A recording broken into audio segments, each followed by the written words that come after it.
Welcome to 3 Count Commentaries. We'll be talking about Raw from January the 10th, 2022.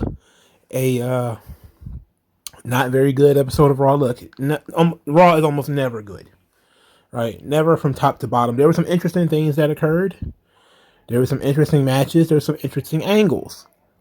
But Raw as a cohesive show is usually 3 hours of shisa packed into what you probably could be 2 hours, right? It's 3 hours of shisa spread out over 3 hours, okay? It's really all it is. All right, so before we get into the Raw review, I want to discuss some rumors and innuendo, brother. So there was a lot of talk about there being some type of male forbidden door for the Royal Rumble. There's going to be some guy that's going to come into the Royal Rumble. So I want to speculate a little bit on this. I also want to say the Royal Rumble is open challenge. It always has been. Even going back to the days of pretty much virtual no names coming out there, like Carlos Colon, who ran to the Royal Rumble one year. I'm like, I never seen this guy before in my life. He's in the Royal Rumble all of a sudden. What was it, 94? You had some Japanese guy, I think Tenryu was in it. Then you had 97 when they invited all the AAA guys. So you had like Mil Mascaras and Perot and Cibernetico. It was ridiculous.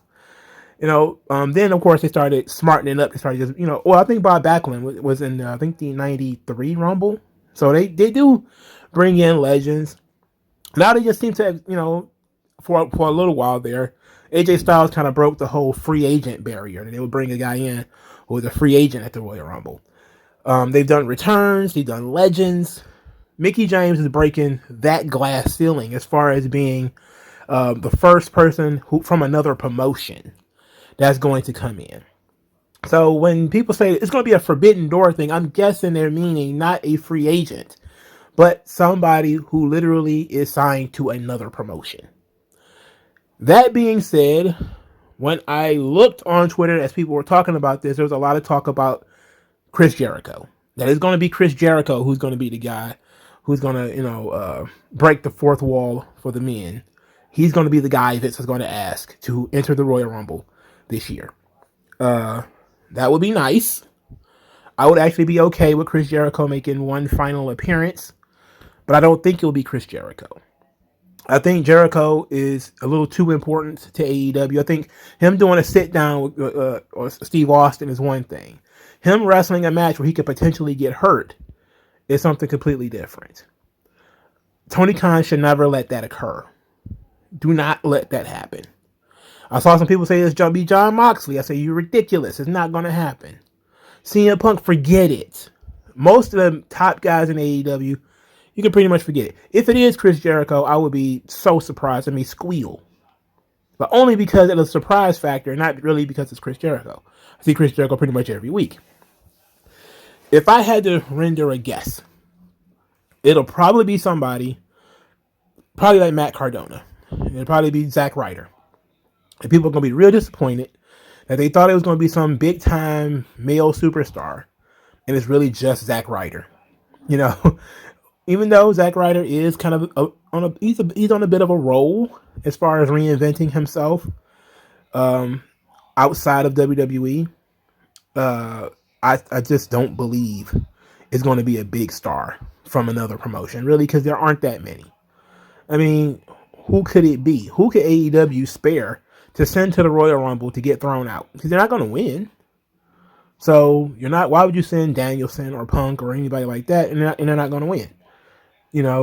It's like, yeah, I guess you get some free publicity because WWE could possibly mention you on television during one of their biggest events of the year. Possible.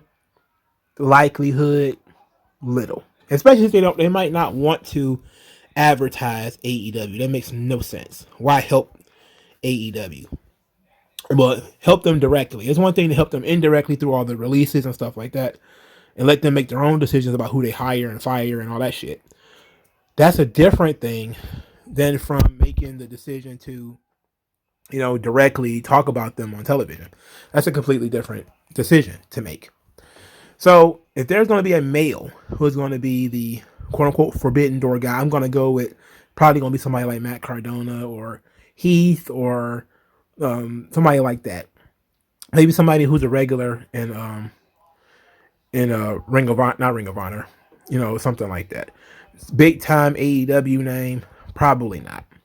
That being said, I do expect some free agents to come back. Some people who probably haven't been doing anything since they left WWE. Braun Strowman, Nia Jax, perhaps they make big returns. Even if it's just for one night, it could be fun. Just think about the Amos Braun Strowman stare down. That could be very good. That could be very cool. And I think that's probably what they're looking at. It's probably that kind of tier stuff. As far as bringing people in who they released and basically giving them the big pop because hey, we fired you. Sorry, here's another paycheck. Do I think anybody will be signed out of this? I don't know. That's a possibility too. And perhaps they're going to bring in somebody that they've already re-signed and they just kept it under wraps. Any big reveals as far as any big free agent signings? I can't tell you that there's a free agent on the market right now that I know of off the top of my head that would enter the Royal Rumble and anybody would know who they are. I saw some people say, "Oh, it could be Jay White." I'm like, for starters, no. Nobody knows who Jay White is. As much as I love Jay White, the amount of who, like you don't want 40,000 people talking about who at one time, and then a pocket of people way up in the sticks, like, yeah, I watch New Japan, bro. It's like, nah, come on. You have to think broader. It's more likely to be another fucking celebrity than it is to be somebody from New Japan that nobody knows, So I just wanted to talk about that for a minute before we talked about Raw. 'Cause I actually found that to be more interesting than a lot of parts of Raw. And plus, I don't want to make a second video, so let's just talk about it here. All right, so let's talk about the show now. After my 7-minute preamble. All right, so Lashley is watching Brock Lesnar make his entrance. He's watching from the side again. Everybody's watching TV very awkwardly. Then Shelton Benjamin and Cedric Alexander walk up and they're like, "Oh yeah, we're so glad you decided to bring the Hurt Business back together." And Lashley's like, "Huh?" There's question marks over Lashley's head, and he's like, "What? I didn't say that. I never said that." It's like, you didn't say that? You didn't say that the Hurt Business was back together? I could have swore you did. I could have swore you did. You took him to Saudi Arabia with you, Bob. Come on, Bob. You took him to Saudi with you. But anyway, he says that the Almighty fights alone. He doesn't want the Hurt Business, doesn't need him. MVP snake that he is watching from the shadows with a grin on his face. Like, niggers,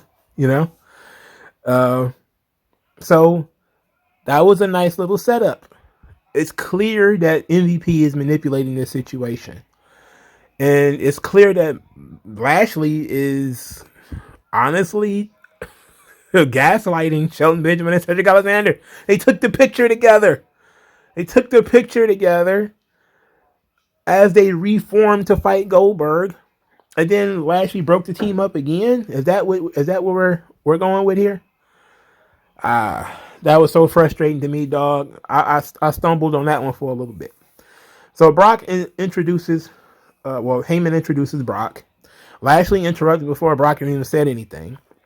Then MVP introduced Lashley.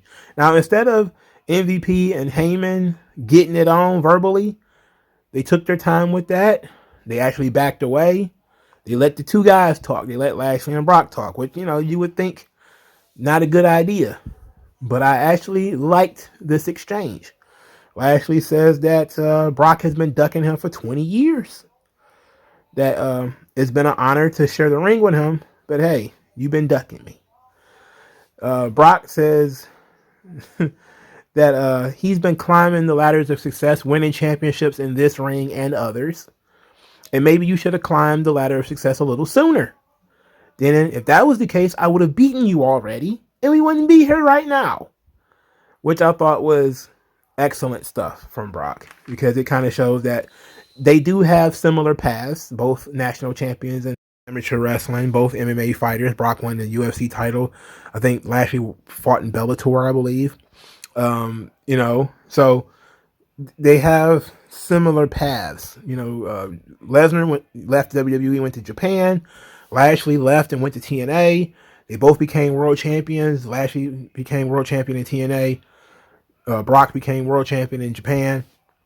And then this is the first opportunity of them really being together. And Brock ultimately says that he didn't know who Lashley was and wouldn't have known who he was if it wasn't the first time he ever laid eyes on him was day one. Which I'm saying, like, hey, they were in OVW together too, by the way. I think maybe Lesnar was gone by the time Lashley got there. I'm not sure on the timeline where that exists. I know Lesnar was not in OVW that long. But they were in OVW around the same time, I'm sure. Whether they crossed paths there, I'm not sure. I would have to look at the dates of which one came in. But they both were in OVW. And to say that this is the first time he's ever laid eyes on them, that's kind of how Brock is. Brock doesn't, he's got tunnel vision. He focuses on Brock shit. Brock doesn't pay attention to other people. He focuses on Brock shit. So Brock says that Lashley makes a joke about Brock being a comedian and saying that, maybe after I beat you for the title, you can go on a comedy tour. Brock says, I'm funny and I'm money. Then he does a knock-knock joke where him and Paul do a knock-knock joke where he says, knock-knock. And he says, who's there? He says, Bobby. He says, Bobby who? He says, exactly. Then he calls him a Brock Lesnar clone. And then he leaves, and Lashley is perturbed. I mean, you can see that he is not happy with how this exchange went. But he didn't put his hands on him, and Brock went on about his way. Then he got attacked by the Hurt Business. He got attacked by Cedric Alexander and Shelton Benjamin. He then proceeded to beat the both of them up. They end up eating the turnbuckle. Not turnbuckle, but the ring post. As a segment, I'll give it a thumbs up, mostly because it's good to set the stage. It sets the stage a lot because, and a lot of people I've seen say, Lashley's being belittled here. You have to understand, what Brock is saying is what people have been saying about Lashley for a long time. People used to call him Black Lesnar. You can actually throw it in your Google machine and look up Black Lesnar, and you will see people talking about fucking Lashley. They would talk, especially when he was in ECW. There was a lot of people calling him Black Lesnar. So that's the whole thing that they're building the story around, is that Bobby Lashley has always been seen as the Black Brock Lesnar. Even though that wasn't his push, it wasn't. He was pushed as a babyface first. Lashley was pushed as a hero. He was a guy who went to the military. He really harped on that when he really first showed up, and he wasn't G.I. Bro or anything, but that was something that they wanted to really get over, is that, this was a honorable military man. The idea of Lashley even becoming a heel didn't even occur until he came back. He was never a heel during his first run. He was a babyface the entire time. So the idea of him being Black Lesnar only came because he was big and muscular. As if Brock created that stereotype. But so that's what they're building off of. They're building off of these Bob always being considered to be Black Brock. And Brock is sort of just basically building his story off that. So now we're talking about Bobby Lashley having to define himself different from Brock Lesnar, and who he is, depending on who Brock Lesnar is. We see that through, again, the visual story is the easiest one to tell. You see Bob, he's out there and he's in suits and sunglasses. He looks very cool. He looks very dapper. Brock even responds and says, like, what's the thread count on that suit? And, Brock is wearing plaid. He's a farmer. Lashley is a tough guy, but he's all about the money. Brock is all about the money too, but he's a farm boy at the end of the day. So we see this visual story, now that, Brock has grown his hair out and Bobby is bald. So you see that they're different physically in every way, except for, they're about the same size. But there's so many differences in terms of how they carry themselves, and it says a lot about their mentalities. Now, Bobby Lashley is in a position where he has to, like I said, really define himself and really look at himself being different from Brock Lesnar. And the Hurt Business was a good way of doing that. Again, they continue to piss up a rope on this Hurt Business thing where they could just take the fucking money. How about that? People want to buy Hurt Business gear. They want to share the Hurt Business. Just take the fucking money. All right? That's the one thing about WWE that kind of frustrates me, is that we put money on the table and says, I would like Hurt Business merchandise, please. I would like them in the video games. I would like t-shirts. I would like posters. I would like trading cards. I would like all these things with the Hurt Business on them. And WWE is like, oh, absolutely not. We will not take that money. I'm like, what the fuck is wrong with you? What is wrong with you? Why can't you take this money? This is money I have with your name on it. I'm not going to give it to Tony Khan for Paragon, for fuck's sake. Take the Hurt Business money. And they're like, no, we do not want it. It stinks. It's like, what? Well, fuck you. You know, if that's how it is. I don't know how many times Shelton Benjamin and Cedric Alexander are going to have to get beat up. You know. Of course, this tells me this is likely a ruse of some kind with MVP at the seat of it. Being up to no good. That's why I made sure that as they were talking to look at MVP, because he's obviously up to something. Maybe it was MVP who told them, oh yeah, Bob wants to get back together with the Hurt Business, and then Bob shoots him down again, you know, to sort of solidify his relationship. Remember, Bob was teased and turning on MVP for a couple of weeks. Now that talk was completely pushed to the side because Cedric and Shelton came out there. So there's a lot of stuff to discuss, a lot of stuff to talk about, a lot of stuff to think about. But I don't understand what's the big deal with not bringing back the Hurt Business. Somebody has to explain this. Somebody's got to explain it. You know, when people have money and they're saying, I would like to purchase Hurt Business merchandise, and you say, no, we will not do it. You're like, the fuck? You know, that's the weirdest thing in the world. Why would you tease? Why would you present Hurt Business? I can't buy Hurt Business. It's one thing for you to say, we don't sell that here. And I'll be like, okay, well, you don't sell it, you know. But you clearly do sell it. I saw it. It was in the mirror. I saw it. You know, we're all sold out of that. Oh, fuck you. Let's move on. Riddle is trying to summon his inner Viper, and his fingernails were painted green. I was like, oh boy, we're off to a bad start. Randy Orton blamed Riddle for losing, saying that they lost because Riddle would not tag him in. Then he says he got a little reminder for him. He wrote on his hands, tag in Randy. Riddle told him he's got nice handwriting. And Randy told him to shut up. Then they talked about cheesesteaks because they're in Philadelphia. There was a lot of cheesesteak talk, and somebody got covered in cheesesteak. It was ridiculous. This city stuff where we gotta, every time we go to Philadelphia, we have to talk about cheesesteak.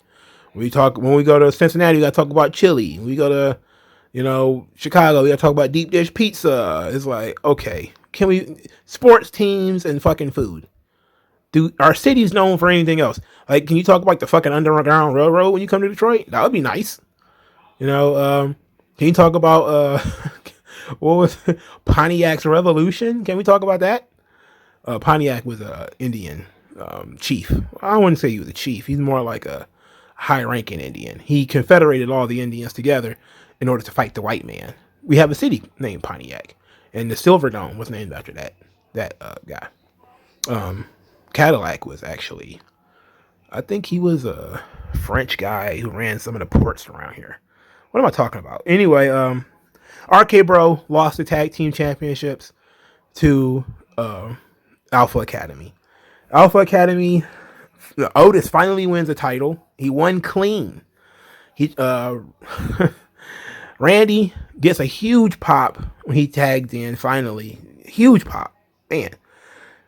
He tries to RKO Gable, gets shoved right into Otis. Otis with the world's strongest slam. They haven't renamed it, so that's what it is.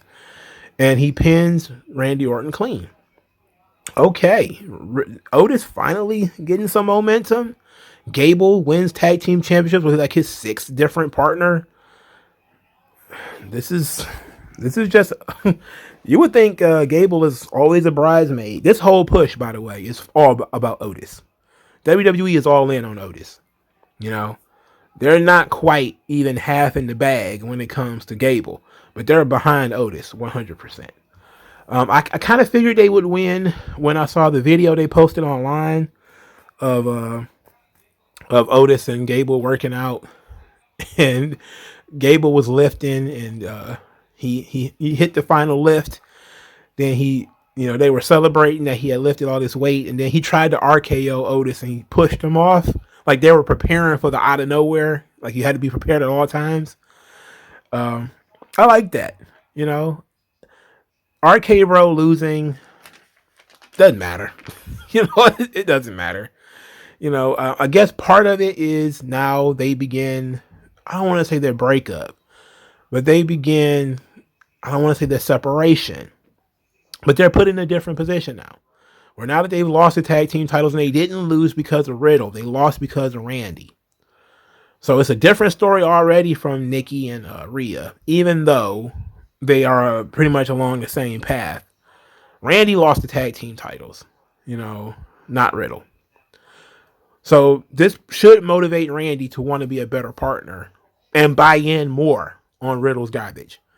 But I don't expect him to win the titles back. But Otis finally wins the title. Good for him. I'm so happy for him, glad for him. It seems to me that he's finally getting somewhere. And they're taking their time with Otis. They gave him the money in the bank. They realized that was too much too fast. They stripped all that stuff away, repackaged them, and then started from scratch. And now he's, getting back over. Gable's doing the talking. Otis is doing the working, and he looks like an unstoppable wrecking ball. It's good. It's really good. I want more for Chad Gable for sure, but I'm just glad he's not Shorty G anymore. Thank God for that. Thank God he's not Shorty G anymore. Man, we can praise God. All right, so the Street Profits is hanging out with Damian Priest. And Damian Priest, of course, says he's going to win the Royal Rumble. They talk about this, of course, every man for himself at the Royal Rumble, but tonight they have to work together. And the Street Profits want to know which guy are they going to be teaming with? Which side are they going to be teaming with? Damian or the Priest? This was pointless. It was pointless. Street Profits and Damian Priest versus the Dirty Dogs and Apollo Crews. And believe it or not, the Dirty Dogs and Apollo Crews win as Dolph Ziggler pins Angelo Dawkins. And I just looked at the screen, and I just looked at that and said to myself, why? Why do we have this match? Why did Dolph win? And what are we supposed to get from this? What are we telling people about this? Are we saying that the Dirty Dogs and the Street Profits are not going to be going forward? Are we? What are we doing? Why did they win? I don't understand. Look, I'm not going to be against Apollo Crews finally winning a fucking match on Raw, but I don't understand the point of this match. Anyway, moving on. Seth Rollins, he come out there. He's talking about, how did he get this championship match with Roman Reigns? What happened? And he says that he doesn't need an advocate or special counsel to do his job for him. He's Seth freaking Rollins. He did it himself. He said there's only 3 things in this world that are certain: death, taxes, and Seth Rollins beats Roman Reigns every single time. Big E comes out there, and Big E is like, he planned to beat Seth Rollins at day 1, but he's going to have to put it off to WrestleMania. So he's glad that Seth Rollins is going to get this title match, because he's going to beat Seth Rollins at WrestleMania. And Seth Rollins is like, huh? And everybody else is too, like, huh? I don't know. Then he says that since it won't be happening, how about he beat him up tonight? Seth Rollins is like, no, you don't stand a chance against me, first of all. Secondly, we're in Philadelphia. It's a shitty city.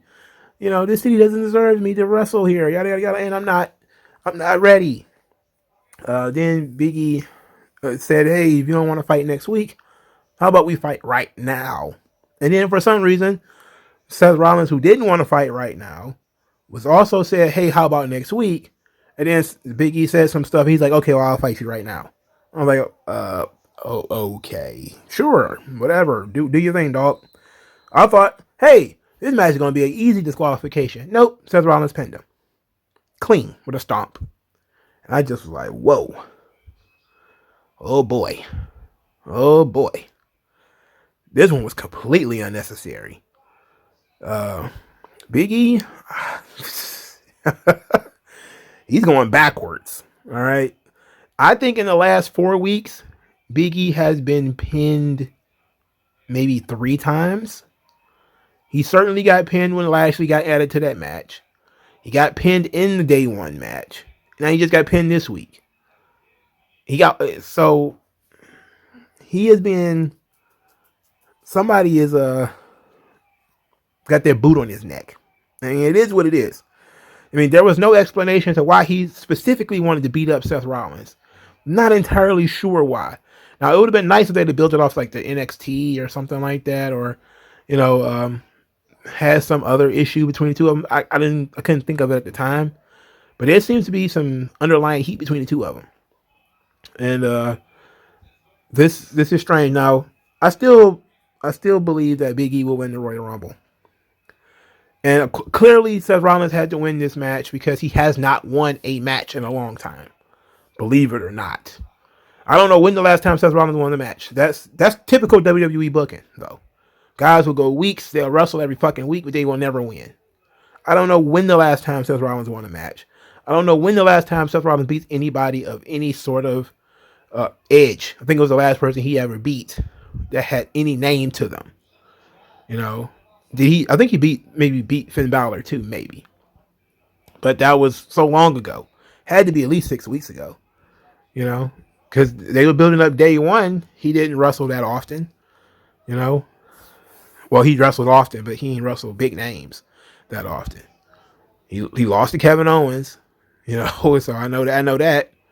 And they both lost to Lashley, so it's that kind of shit that we got going on here. So this match was completely unnecessary. Also, it needs to be said again because I enjoy saying it. Impromptu matches are fucking stupid. Like, can you imagine the amount of like if you were a real athlete, nobody takes impromptu fights. Only B fighters take impromptu fights. You don't see like the fucking world champion of boxing fighting somebody at the last minute. Like that doesn't happen. If the world champion gets a scratched knuckle, they're trying to call the fight off. Like, no, absolutely not. We're not trying to do this. And that fight could be from 4 months later. And they could be like, nope, he scarred his knuckles. Nah, we can't do it. He has to be 150% when we start this fight. These fucking guys fight at the drop of a hat, and then people just lose. Like, and then I'm trying to stay on track here. Impromptu matches are fucking stupid. Stop doing them. Right? Book the fucking show so people will know what's on the fucking show. Instead of, hey, we're going to throw randomly Seth Rollins and Big E onto this shot. For starters, there's no story. There's no real reason for them to fight. Oh, they were just talking shit about each other. It's like, so what? They talk shit about each other all the time. It doesn't have to turn into a fight. Secondly, part of what makes things big and part of what makes people feel like they're a big deal is the anticipation of the big fight. This is supposed to be a big fight. This was supposed to be your pay-per-view main event. And you threw it in the middle of fucking Raw. This made no sense. Why would you do this? And then the third reason, on top of it being impromptu, on top of it having no story, is it lacks anticipation, which I believe I just said. There's no build-up. There's no history behind this. Other than we should supposed to do this at day 1. How about we do it right now? It's like, what? How about we do it next week where we can actually talk about it and put video packages together and spend some time building this thing up. What the fuck is the rush? Oh, we got 3 hours to fill. That's the rush. This is stupid. Now, the match was fine. The match was good. You know, pretty badass match. I think they probably would have had a better match at a pay-per-view. But this is fucking dumb. This is stupid. I'm sorry. If you're a fan of impromptu matches, run your head against the first 12 bricks you see. Because you're obviously out of your fucking mind. Alright, so now we got to talk about Rhea Ripley and Nikki A.S.H. And this thing really confused the hell out of me, but I'm glad it's over. Praise God! Alright, so Nikki was getting clingy. Rhea Ripley wanted to separate amicably. Look, I think it's time for us to go our separate ways. Nikki is like, oh, but I want to be your tag team partner. I want to be your tag team partner. I want to be your friend. Can't we will be friends? And Rhea is forcefully like, I don't mind being friends, but we need to go our separate ways. What? You think you're better than me? You think you're better than me? Is that what it is? And Nikki is like, oh, well, you know, Rhea's like, nah, I didn't say that. Nobody thinks that. You know, and Nikki's like, oh, we'll be in the tag team championships. We'll be friends. But you know, it doesn't matter. It doesn't matter. I was your friend. I was still being your tag team partner because friends stick together. And this thing is getting real weird. It's getting real creepy. Because Rhea is like, I don't want to be tag team partners with you anymore. And then Nikki is like, you think you're better than me? You know? And she says,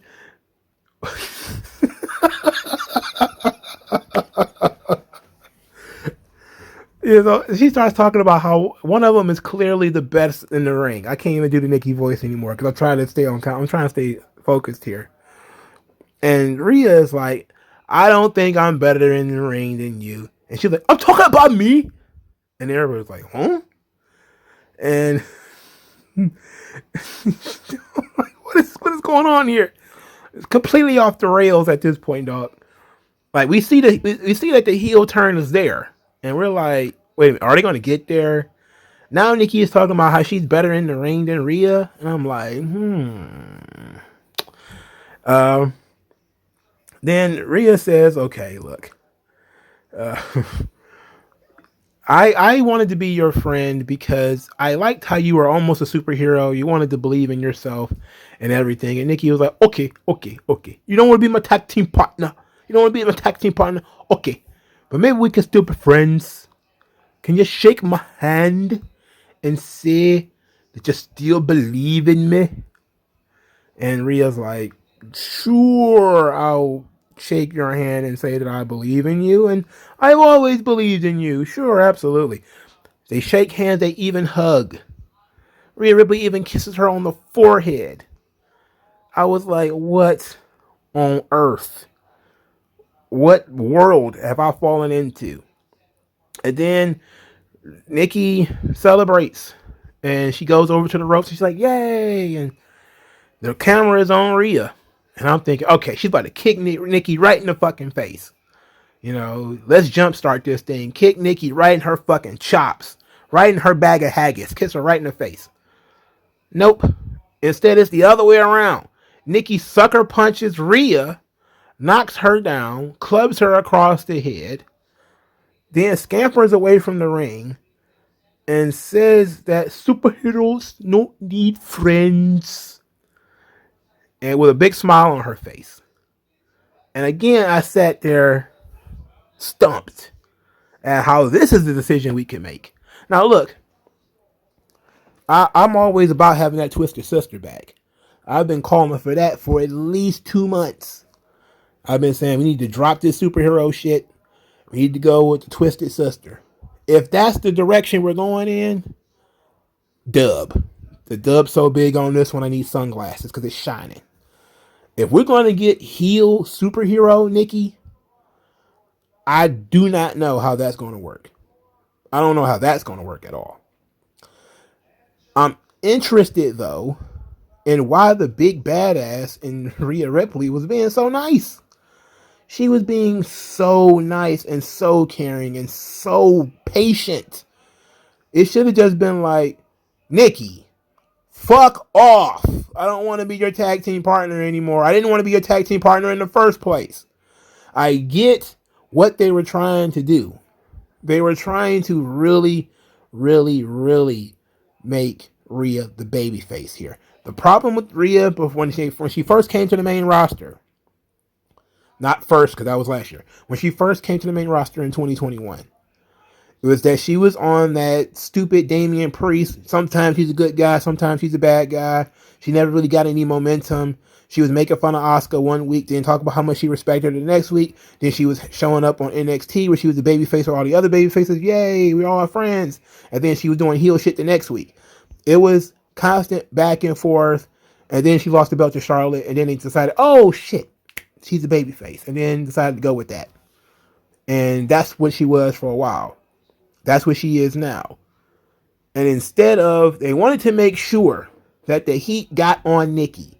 So what they did was they had Nikki be extra clingy, Nikki jumping to conclusions, Nikki being insecure, all the stuff that works for Nikki Cross's character. Because Nikki is clingy.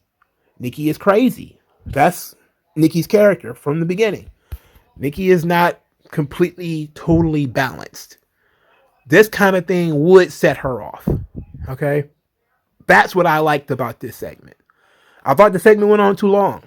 I definitely think they was going back and forth too much. I don't think Rhea Ripley put her foot down as strongly as she probably should have, given the nature of her character. She should have just been like, Nikki, look, it's over. And then just said, I know this is what you want, but I don't want to do this anymore.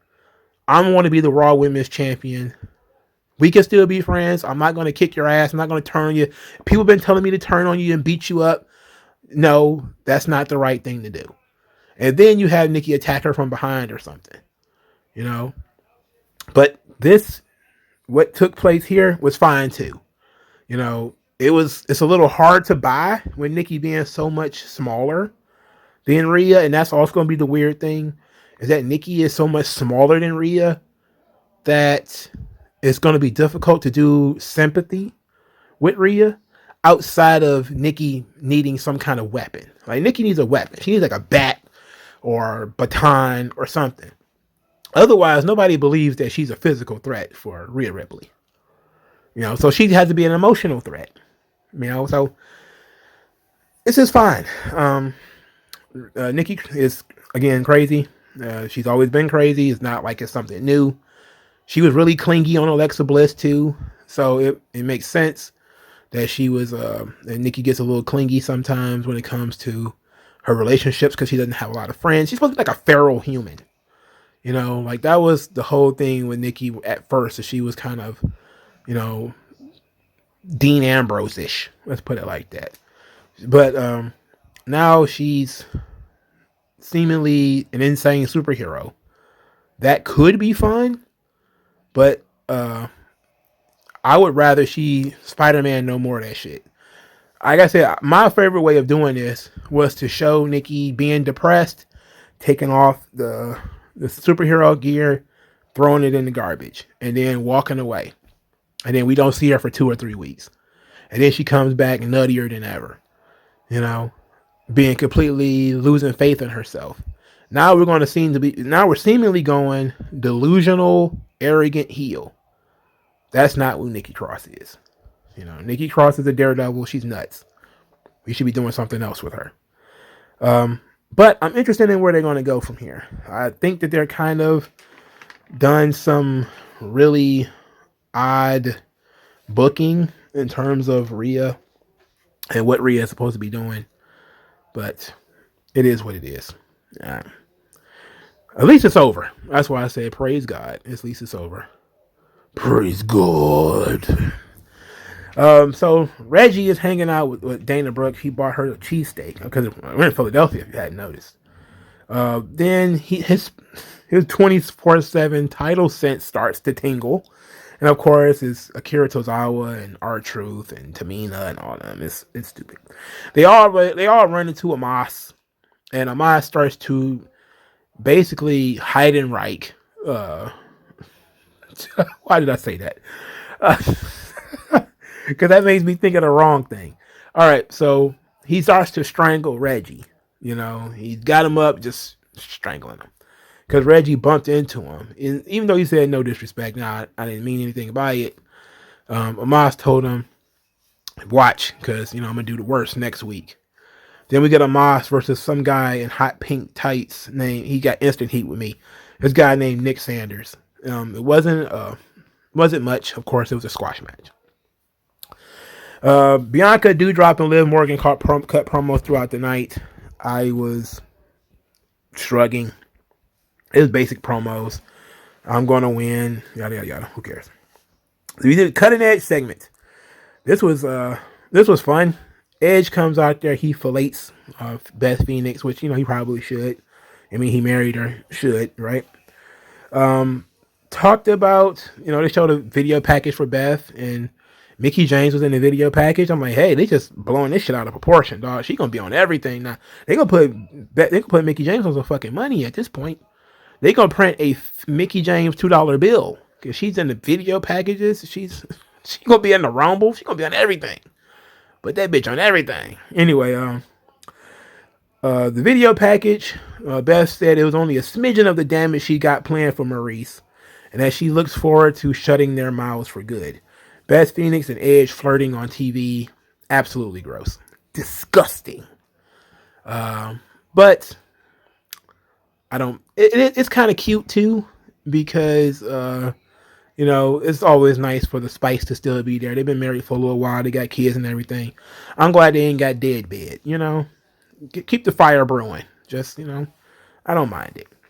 So then Miz comes out there with Maurice. Miz has a video package for Maurice. And before we get to that, he called the city Filthydelphia, what I thought was fantastic. That was excellent. Filthydelphia. What a wonderful dig. Anyway, he throws to the video package with Maurice, and we see unlike with Beth, it was a lot of the in-ring stuff. Beth winning championships, Beth, breaking women in half, Beth, within the Royal Rumble, that kind of stuff. With Maurice, it was some stuff with Maurice in the ring, but it was a lot of the reality TV show stuff with Maurice and her being a mom, and they did a good job of showing that Maurice can wrestle, but her primary assets is that she's a great support system, and she's not the fantastic, ferocious athlete that Beth Phoenix is. She is serviceable. She's good enough, but that's not her calling, and that she plays a lot of different roles. They didn't talk about Beth Phoenix being an NXT commentator in her video package. But, so the Miz continues to talk up Maurice, and, Edge says that he got all the respect in the world from Maurice. Then said that, but Beth Phoenix is a killing machine. And Beth Phoenix says to her, "Look, you got real quiet since I showed up. You've been rather shy, Maurice." And she was kind of standing a little bit behind Miz. Some really good visual storytelling of Maurice, kind of not trying to be seen at this point, even though she's wearing that very, very low cut top, and them things is thangin'. Anyway, she's kind of hiding behind Miz, kind of, and then she talks about how she all these terrible things she's gonna do to Maurice, and Miz is like, "All right, Maurice, now it's your turn to talk some shit. You tell her about all the things you're going to do, how you're going to brutalize her and murderize her, and you're going to kill her to death and all this stuff." And Maurice walks away as Miz is talking up all these horrible things Maurice is supposed to be able to do to Beth Phoenix. And she walks off. She's like, "Nope, I don't want no part of this." And I love this segment. I like that particular part. I still think the segment went on a little too long. But I like that segment. They're really selling that Maurice is scared of Beth Phoenix. And I like that. And it tells me that they probably got some type of ruse planned that somebody is going to have to come out there to negate Beth Phoenix for Maurice, on Maurice's behalf. And that ought to be fun. So something tells me Maurice probably will tag in, probably run around screeching and run outside the ring. Maybe they'll have somebody laying in wait who could physically assault Beth Phoenix. Maybe they'll have somebody. It would be nice if they did something slick like they have Edge. They have, Maurice and Miz introduced first. Edge comes out. They do the Brood thing. He comes out with Beth. He does his entrance. Beth comes out, do her entrance. And during her entrance, somebody attacks her. Like Nancy Kerrigan gives her right in the knee. Bang. And she goes, my knee. And now we question whether she can even continue to go on. She, of course, being a babyface, she will fight through it. But then that weakens her strength so that Maurice can, leg kick and shoulder to knee and all that kind of stuff to at least put Beth in some type of danger. Because as it sits right now, the moment Maurice tags in, she's going to get beat up and pinned. Now, I don't think that the Glam Slam would even hurt Maurice with them fucking balloons she got on her chest. She'd probably bounce right back up and land on her back. I don't think that you can knock Maurice on her stomach and she'll get hurt. I don't believe that at all. That's unbelievable. Them shits is bulletproof. You feel me? Them shits probably like pillow soft too. But that was a good segment. All right. So Austin Theory has a match with AJ Styles. That's interesting. Where's Finn Balor? Oh, somebody says Finn Balor hasn't been there in like 3 weeks. Is he dead? I haven't seen that he was dead. Does he have the shit? Nobody says he had it. They said when Roman had it. So why wouldn't they say if Finn Balor had it? I guess because they're not looking for him. I don't know. Of course, that leads a lot of people to saying, has Finn Balor been fired? Is he on vacation? What's going on here? Yeah, good question. Where is Finn Balor? How you gonna go on vacation in the middle of a feud? Maybe there was some family stuff and he had to go away for a while. Anyway, AJ Styles is just doing everybody's job. People going on vacation, getting COVID, getting fired. AJ's like, I'm there, buddy. I'll do it. So Austin Theory says that he didn't talk to Mr. McMahon. He did talk to Mr. McMahon in some ways, but we didn't get into segments. And said that, he's going to beat AJ Styles and Mr. McMahon will continue to invest in Austin Theory. And I said to myself, this should be a feud. They should not waste this. Austin Theory needs matches with guys like AJ Styles. He really does. And then they did the smart thing. They did a short match, which then was followed by a disqualification. Grayson Waller attacked AJ Styles right in front of the referee, outside the ring. Clear disqualification. Austin Theory didn't care about losing. He just wanted to take a selfie. So he took the selfie to send to Mr. McMahon. And then Grayson Waller and AJ Styles, they had a little bit of a fight with Grayson Waller fleeing in the end. Selling the match that will be taking place on Tuesday. All right, cool. Good. Austin Theory didn't need to lose. AJ Styles didn't need to lose. But you put him in a match because Austin Theory needs to prove to Mr. McMahon that he's worth the effort. AJ Styles is just kind of a guy who is a lateral move when it comes to Finn Balor. AJ Styles is a lateral move. Even though we know that, to be quite honest, AJ is a higher level opponent than Finn Balor. Anyway, AJ did a little bit with Austin Theory. And I walked away from this thing saying to myself, man, Austin Theory and Grayson Waller could be a great pair. Like, they could be a great tag team, like a pair of arrogant heels.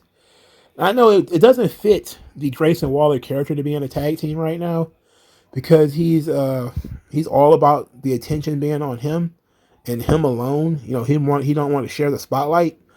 But him and Austin Theory, I just imagine how terrible they could be together. It could be like Randy and Edge. Like they were bad enough on their own. But then when they come together in the pursuit of a common goal, They're just equally so annoying, and they're awful when they're together. And that could be a thing where Austin Theory is bad enough by himself, and Grayson Waller is insufferable. But then when you put both of them together, they can feed off of one another and make everybody's lives miserable, and that could be so much fun. Even if they weren't a tag team, but just two dudes who were in an alliance, that could be fun.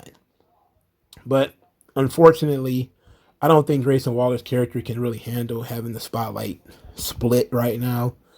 And plus, it doesn't really fit his character right now. He's, an attention seeker. But I like, it's actually part of the character of Austin Theory too, is to be an attention seeker. So I like them two together. I didn't mind this angle. I wish Seth Rollins and Seth Rollins and Big E would have also been a disqualification. That way, Big E didn't lose, and Seth Rollins didn't lose, get pinned rather, and we can separate from that whole shit.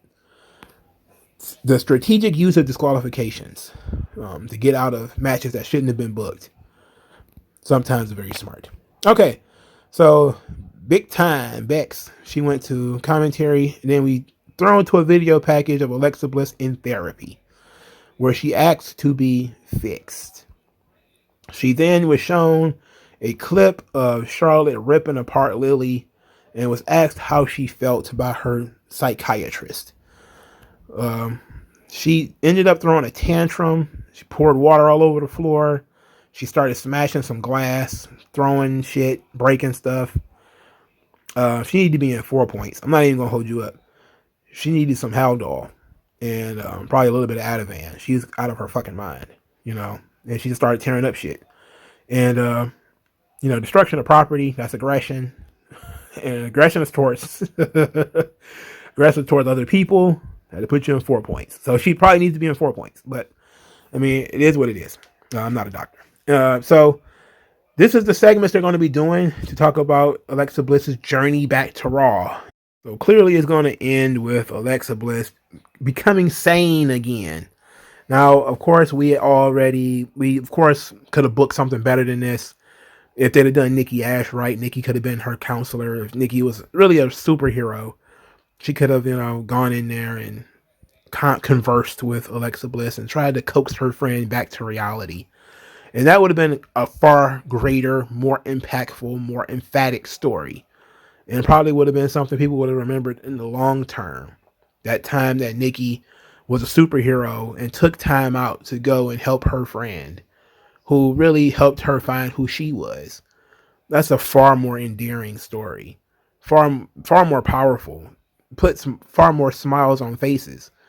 But this whole psychiatric thing, it's weird. Also, she's been gone so long already. Like, she's been gone for like 4 months already. It's I don't know. We should have started these videos right after Charlotte did what she did. So we also are in the situation where now Charlotte is on SmackDown rather. So is it going to be that Alexa Bliss is going to have a journey back to Raw, but then pop up on SmackDown to re-engage her feud with Charlotte? Because that would make the most sense. Or is it that Alexa Bliss is going to be the one who eliminates Charlotte in the Royal Rumble? Which could be the case. That would be fine. I would enjoy that. I think that would be good. I am all about getting Alexa Bliss back to where she was before and not utilizing the Fiend character anymore, any type of magic shit and all that stuff. I'm all about getting rid of that. So I'm guessing they're just going to see how they can weaken this hold the Fiend supposedly has on her. And we're going to send her to a psychiatrist to do it. The first video in the series, not really a big fan of it. That's just me personally. But I'm going to give it a chance, give it some time. She was brainwashed for a long time, so it's not like they're going to cure her in episode 1. I just want to know how long this is going to last. It's going to be at least 4 weeks, So, we'll see. But I wasn't thrilled about the first time. All right, so main event time. Bianca Belair, Liv Morgan, Doudrop in there like swimwear. number one contender, women's title. Match was actually better than I thought it would be. Emphatic story told too. I really liked Bianca's performance in this match. I liked Liv Morgan's too. Liv Morgan was actually better in this match than she had any right to be. But Bianca's performance was really good. Go back and watch Bianca Belair selling as she was being put in the rings of Saturn. The way she kept moving her arm, it looked like she might have been flailing, but she was flailing to the point where it looked like she was tapping out. And the look on her face was sheer agony, you know? And it was great. And then what made it even better is you could see the determination when she started to power out of it. Because we know Bianca Belair can pick up Liv Morgan is 72 pounds or some shit. You know, like, yeah, it's uncomfortable that she has you in this position. But if you stop freaking out, calm down for a second, you can get out of this. And that's kind of what happened. You know, again, the visual story makes a lot more sense. She was selling that joint like The Rock when he used to sell the ankle lock. If y'all remember that, when The Rock used to be in the ankle locks, Shamrock, he used to sell them joints like he was getting crushed by an anvil or something like that. That's kind of how Bianca was selling that Rings of Saturn. She was really pulling that shit over. She put it over way more than Becky ever did. That's for sure. Any event, Bianca hits the KOD on Liv Morgan. Becky Lynch gets in the ring and breaks up the count. Bianca Belair then chases Becky around the ring, which is always stupid. Anytime a babyface chases a heel, they automatically go into the stupid pile. They get into a fight. Becky, for some reason, wins the fight, and she tosses Bianca over the announce table. This leaves Doudrop open to do the Banzai Splash on Liv Morgan, who just took the KOD, and she got pinned. So Doudrop actually won the match. I'm surprised that Doudrop was the victor here. It's a heel versus heel match now, but at the same time, you don't have to split the audience anymore. The people who are been kind of cheering Becky anyway, they won't cheer Doudrop. So you get a fresh match out of this with Becky and Doudrop, and it's heel versus heel, but at the same time, you can do some stuff that will probably make Becky sort of the babyface in this situation. Or you can do some things that can make Doudrop particularly the babyface in this situation. So there's a fresh dynamic. It's at least different. Becky was on commentary saying that she already beat all these people, but she likes Doudrop because she wants another Celt. She likes the idea of another Celtic person in these matches. And I thought that, Celt pride is very good, I guess. It's not all the time you see that. Not all the time you see it. You see it a little bit with Sheamus and Drew, but you don't see it all the time. So this is fine. I'm good with Doudrop winning. I think it's fresh. It's a good match. The weirdness of it is it's heel versus heel. Just like Roman and Seth. It's heel and heel. Which tells me they're probably going to be baby faces winning the Royal Rumble. So I think Roman and Becky are over sufficiently enough to work with other heels. So they're pretty much going to be the baby faces in these matches. After the match, Becky Lynch smacked Doudrop and then tried to hit her with the manhandle slam, which of course was never going to happen because she's got Doudrop is like 2 Becky Lynches, 2.5, so it's not going to happen. She's not going to manhandle slam Doudrop unless Doudrop wants her to. So this is fine. The thing is, Doudrop only had a good series of matches with Bianca. She didn't win any of those matches, by the way. So she just won a title match without a real feud or any real momentum behind her, which of course tells you she's not going to win. It's just good for the fresh match. We have to have that time filled on the Royal Rumble, and you don't want to take anybody that's credible out of the Royal Rumble. And so you take Doudrop out. And therefore, you'd also have to, because who would eliminate Doudrop out of the Royal Rumble? It had to be either somebody else big or Bianca would have to do it. So, Doudrop wrestling Becky is fun. I don't mind it. I look forward to the build for that match. If you're a Liv Morgan fan, tough titty. Tough titty. Anyway, I am now going to say full-throatedly Bianca Belair is going to win the Royal Rumble. It's going to happen because her feud with Becky Lynch is not over, and it seems to be a continuing thing. People thought that it was over after SummerSlam or after she lost the match on Raw, which, of course, Becky Lynch cheated in that match, by the way.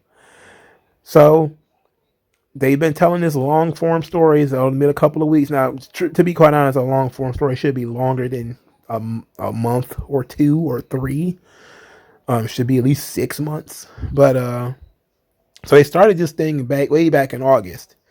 And they are still at it in January, even though they've had a couple of the matches already. But it seems that they're going to have the definitive match at WrestleMania, where it's going to be Bianca and Becky, largely for the title. I'm for that. Becky is still angling for Beth Phoenix. If they're going to do the Beth Phoenix thing, I think probably WrestleMania will probably be the best place for that. So maybe they do Bianca and Becky and Saudi, or maybe they do Beth Phoenix and Becky and Saudi. One of the two. But she definitely wants that Beth Phoenix match, and I don't see any reason why she can't get it. So Bianca, I definitely think going to win the Royal Rumble. So let me know what you guys think in the comment section below. Like, share, and subscribe. I need more likes on these videos. And I'll talk to you guys later, man. Peace.